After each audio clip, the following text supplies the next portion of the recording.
queridos e amados irmãos. Que a graça e a paz do nosso Senhor Jesus Cristo estejam com todos vocês. Eu sou a missionária Alessandra Rocha, do canal A Verdade que Fortalece.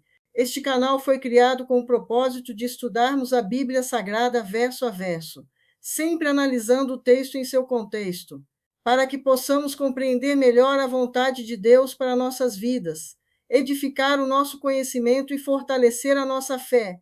Quero informar aos irmãos que na descrição deste vídeo vocês encontram a bibliografia com a lista de autores e teólogos consultados para a preparação das aulas. Para encontrar todas as aulas do canal A Verdade que Fortalece de forma rápida, basta digitar no YouTube #AVF Alessandra Rocha, tudo junto, em letras minúsculas e entre aspas. Peço também que deixem seus comentários, dúvidas e sugestões. Buscamos sempre fazer nossas aulas com excelência, enfrentando muitos desafios, e a participação de vocês é muito importante para o nosso crescimento. Comentem, perguntem e compartilhem suas sugestões. Não se esqueçam de se inscrever no canal, fazer suas anotações durante a aula e, ao final, deixar o seu gostei ou não gostei. Participem dessa obra conosco, evangelizando, transformando e fortalecendo vidas por meio do estudo da Palavra de Deus. Divulguem o nosso canal, certamente receberão o galardão do Senhor. Dito isso, vamos orar para iniciar nossa aula. Pai Todo-Poderoso, toda honra e toda glória sejam dadas ao teu nome. Diante da tua presença, apresentamos nossas mentes e te pedimos que nos ajude a compreender os ensinamentos de Paulo, verdades tão importantes para uma vida cristã que agrada ao Senhor. Ajuda-nos a viver em pureza e santificação, como povo separado, santo e escolhido para a vida eterna. Guarda essas verdades em nosso coração. Assim oramos, pedimos e agradecemos em nome de Jesus. Amém. Estamos hoje na 7ª aula da primeira epístola aos Tessalonicenses. Para essa epístola, definimos um título que resume sua mensagem central, na certeza da segunda vinda de Cristo. Busquemos viver uma vida em santidade. Damos início agora à unidade 4, com o título de O Chamado à Firmeza e à Santidade. O tema da aula de hoje é Uma Vida que Agrada a Deus, Pureza e Santificação, baseado em 1 Tessalonicenses, capítulo 4, versículo 1 ao versículo 8. Ao ouvirem o Evangelho de Cristo e o receberem como palavra de Deus e não como palavra de homens, os tessalonicenses aprenderam como deveriam viver para agradar ao Senhor.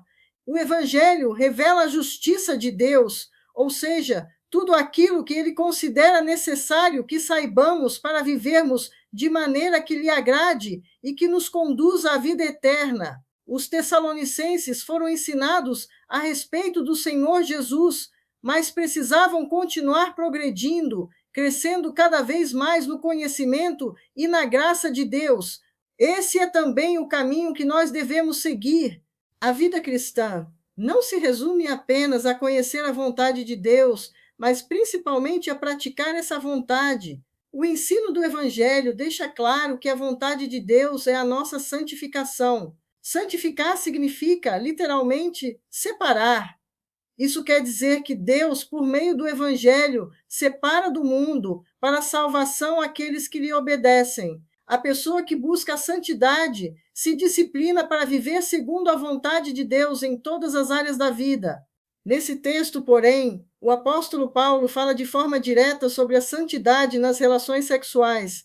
A ordem de Deus é clara: o cristão não deve viver em prostituição, isto é, em relações sexuais fora do casamento ou com quem não seja o seu cônjuge. Essas não são apenas recomendações pessoais de Paulo baseadas em moral ou ética humana, mas mandamentos de Deus, com o objetivo de preservar a santidade do corpo e da mente. Até mesmo os desejos dominados pela lascívia não condizem com aqueles que conhecem a Deus. O verdadeiro cristão se afasta da sensualidade do mundo, sabendo que Deus julgará toda impureza, seja ela pública ou praticada em segredo. Paulo aborda esse assunto porque os tessalonicenses vinham de uma sociedade profundamente marcada pela imoralidade. Na sociedade de Tessalônica, a castidade era praticamente desconhecida, e essa influência ainda exercia forte pressão sobre aqueles que haviam se convertido ao cristianismo. Afinal, não é fácil abandonar costumes que foram considerados normais durante toda uma vida. Naquela época, os votos matrimoniais eram frequentemente desprezados e o divórcio era algo comum. Entre os judeus, embora o matrimônio fosse teoricamente muito valorizado, o divórcio também era praticado com grande facilidade.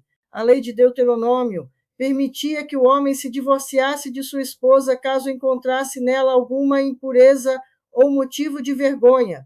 O problema estava em definir o que seria essa vergonha. Alguns rabinos mais rigorosos entendiam que isso se referia apenas ao adultério. Outros, porém, defendiam interpretações extremamente flexíveis, afirmando que uma mulher poderia ser divorciada por motivos banais, como colocar sal demais na comida, sair em público com a cabeça descoberta ou conversar com homens na rua. Como era de se esperar, essa visão mais superficial acabou prevalecendo. O filósofo romano Sêneca chegou a dizer que as mulheres se casavam para se divorciar e se divorciavam para se casar. Na Grécia, a imoralidade sempre foi algo comum. É para pessoas vindas desse tipo de sociedade que Paulo escreve esse texto. O cristianismo, então, apresenta um novo padrão, um código completamente diferente no que diz respeito às relações entre homens e mulheres.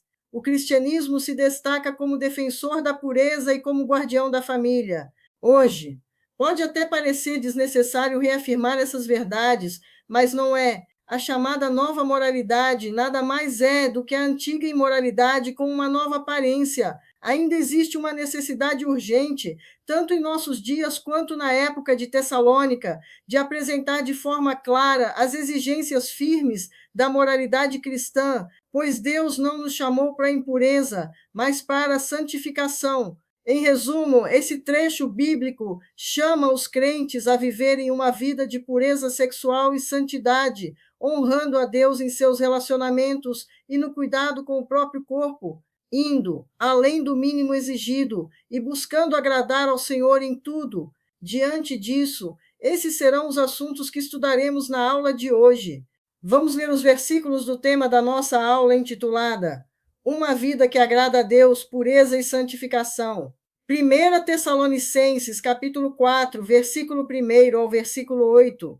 Finalmente, irmãos, pedimos a vocês e os exortamos no Senhor Jesus que, assim como aprenderam de nós a maneira como devem viver e agradar a Deus, e efetivamente o estão fazendo, vocês continuem progredindo cada vez mais, porque vocês sabem quantas instruções demos a vocês da parte do Senhor Jesus, pois a vontade de Deus é a santificação de vocês, que se abstenham da imoralidade sexual, que cada um de vocês saiba controlar o seu próprio corpo em santificação e honra, não com desejos imorais, como os gentios que não conhecem a Deus, e que nesta matéria ninguém ofenda nem defraude o seu irmão, porque contra todas estas coisas, como antes já avisamos e testificamos, o Senhor é o vingador. Pois Deus não nos chamou para a impureza, e sim para a santificação.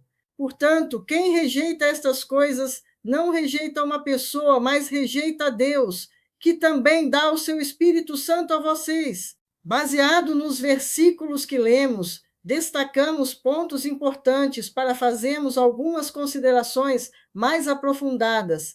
Em 1 Tessalonicenses, capítulo 4, versículos de número 1 ao versículo de número 8, destacamos a importância da santidade. Primeiro ponto, destacamos o motivo da vida cristã, constante no versículo 1, em que Paulo revela que devemos agradar a Deus como imitadores de Cristo. Segundo ponto, vivendo de acordo com a vontade de Deus, apresentado no versículo 2, Paulo encoraja o progresso espiritual. O terceiro a ser destacado, Paulo aborda a santidade do corpo, revelado nos versículos 3 ao 8, destacando a ordenança divina para uma vida de pureza e as razões para vivermos uma vida pura. Esses são os destaques dos assuntos que iremos detalhar com mais profundidade para cresçamos no entendimento de como obteremos uma vida que agrada a Deus na pureza e santificação. Comentários dos pontos destacados. O apóstolo Paulo pede, roga e exorta a igreja a buscar uma vida que agrade a Deus por meio da santificação. Ele faz um clamor intenso e urgente. Precisamos entender que é possível obedecer a Deus e ainda assim não agradá-lo plenamente. Agradar a Deus vai além de simplesmente cumprir regras ou mandamentos. Um exemplo claro disso é o rei Amazias. A Bíblia diz que ele fez o que era reto aos olhos do Senhor, mas não de todo o coração. Vimos isso em 2 Crônicas, capítulo 25, versículo 1 ao versículo 2. Isso nos ensina que Deus não se agrada apenas das ações externas, mas do nosso coração. Santidade não significa perfeição moral absoluta. Deus separou os profetas para seu uso santo, inspirando-os no registro das Escrituras. A palavra que eles transmitiram foi inspirada por Deus, mas eles continuavam sendo homens imperfeitos, assim como nós, e também precisaram lutar para viver uma vida santa. Muitos dos convertidos de Tessalônica haviam sido libertos de um contexto religioso pagão que envolvia práticas extremamente abomináveis e imorais. Nessa cultura, religião e imoralidade andavam juntas. Não havia qualquer conceito de santidade na religião pagã. Para aqueles novos cristãos, a santidade era algo completamente novo. O cristianismo introduziu uma mentalidade totalmente diferente para pessoas que estavam imersas em um estilo de vida maligno. Infelizmente, pouca coisa mudou em nossa cultura atual. Vivemos em um mundo dominado pelo sexo. A publicidade, para vender qualquer coisa, do alfinete ao foguete, usa temas sexuais explícitos ou implícitos. Muitas vezes é apenas exploração do sexo pelo sexo. Diante disso, Paulo reforça seu clamor e destaca que o progresso na vida espiritual deve continuar. O caminho para obedecer a essa instrução é que cada um saiba controlar o seu próprio corpo de maneira santa e honrosa. Uma razão forte para vivermos em santidade é que fomos instruídos na verdade. Como soldados do exército de Deus, somos chamados a obedecer às suas ordens. Deus ordena a santificação e também nos capacita para isso. Por isso, o pecado de um crente é ainda mais grave do que o pecado de quem não conhece a Deus, pois é um pecado consciente, uma rebelião deliberada contra um mandamento recebido. A Bíblia nos ensina que a santidade pode ser entendida como um estado, enquanto a santificação é um processo contínuo, o ato de sermos separados para o serviço de Deus. Paulo mostra que a santificação e a honra com que o crente controla o próprio corpo se opõem diretamente à lascívia. Ele ensina que o casamento é o lugar apropriado para o controle das paixões e não para a entrega desenfreada aos instintos sexuais. Esse autocontrole nasce de um relacionamento íntimo com Deus, um conhecimento que envolve amor e obediência.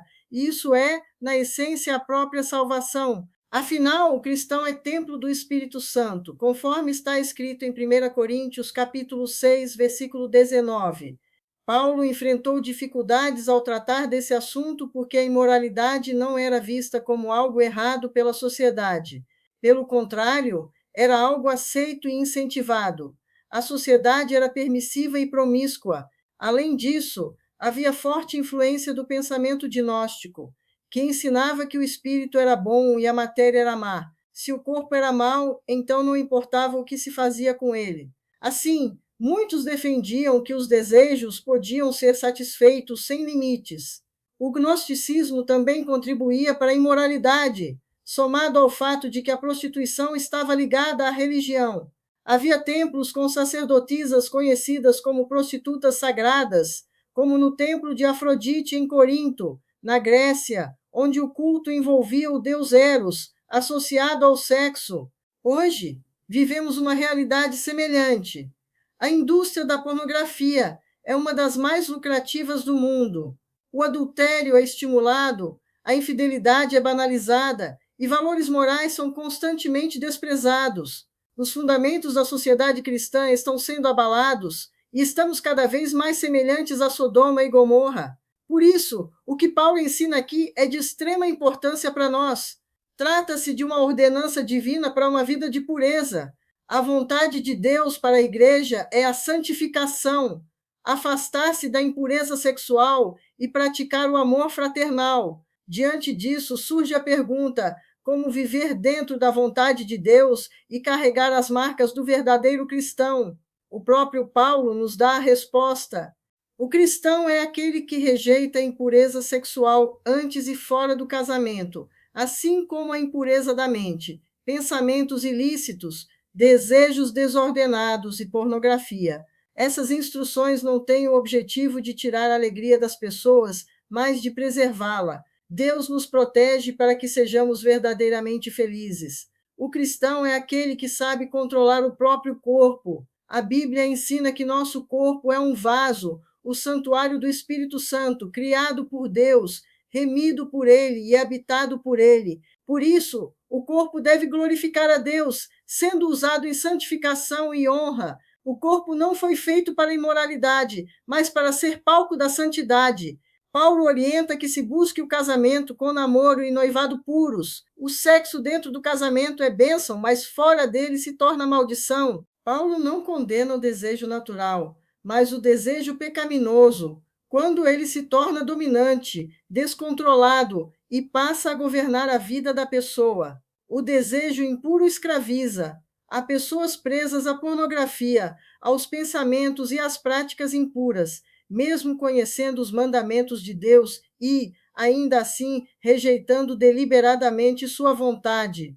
Conforme vimos em Salmo capítulo 37, versículo 4, o cristão é chamado a agradar-se do Senhor e a obedecê-lo. O mundo considera normal o sexo antes do casamento e a infidelidade conjugal, mas nós, como cristãos, não podemos imitar essas práticas. Paulo também ensina que o cristão não deve ofender nem defraudar o seu irmão. Defraudar significa despertar no outro um desejo que não pode ser satisfeito de forma lícita, ultrapassar limites e tirar vantagem por meio de comportamentos sensuais ou provocativos.